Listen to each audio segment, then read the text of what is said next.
ইয়ারমুকের যুদ্ধ, যেখানে 5 লক্ষ রোমান এবং 30,000 মুসলমান ছিল। রোমানদের সেনাবাহিনীতে 60,000 আরব খ্রিস্টানও ছিল। রোমান সেনাপতি বললেন, আজ শুধু লোহায় আঘাত করবে, এবং 60,000 আরব খ্রিস্টান যুদ্ধের ময়দানে চলে আসে। হযরত খালিদ বিন ওয়ালিদ খবর পাওয়ার সাথে সাথেই হযরত আবু উবাইদাকে বললেন, আমাকে শুধু 30 জন মুজাহিদ দিন, আজ আমি এই রোমানদের আমার ইমানি শক্তি দেখিয়ে দেব।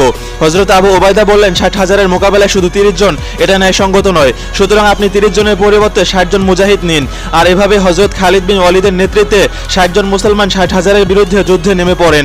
রোমান সেনাপতি জাবালা বিন আইহাম এই দৃশ্য দেখে বললেন, মুসলমানরা আমাদের ভয় পেয়ে আমাদের সাথে সন্ধি করতে আসছে। হযরত খালিদ বিন ওয়ালিদ বললেন, আমার একজন মুজাহিদ তোমাদের 1000-এর সমান। আর এভাবে 60 জন মুসলমান 60,000-এর উপর ঝাঁপিয়ে পড়ে এবং চোখের পলকে 60 জন মুসলমান 60,000 রোমানকে পিষে ফেলে। আল্লাহু আকবার। এই যুদ্ধে 5,000 রোমান নিহত হয়, আর যারা বেঁচে যায় তারা কোনো রকম জান নিয়ে পালিয়ে যায়। আল্লাহ আমাদের অন্তরে এই সাহাবীদের মতো ঈমান এবং চেতনা জাগ্রত করুন।